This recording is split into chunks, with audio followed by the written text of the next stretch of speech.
நாளுக்கொரு வார்த்தை. நாங்கள் எப்பக்கத்திலும் நெருக்கப்பட்டும் ஒடுங்கி போகிறதில்லை, கலக்கமடைந்தும் மனமுறிவடைகிறதில்லை. 2 கொரிந்தியர் 4ஆம் அதிகாரம் 8ஆம் வசனம். இங்க பாடுகள் நிறைய சூழ்ந்தாலும், பிரச்சனைகள் எல்லா பக்கத்துலேருந்து நெருக்குனாலும் நான் ஒடுங்கி போகிறதில்ல.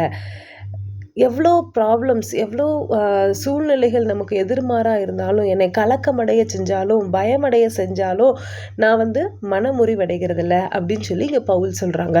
இன்றைக்கும் இந்த காரியத்தை பவுல்கிட்ட இருந்து நம்ம கற்றுக்கொள்கிறோம்.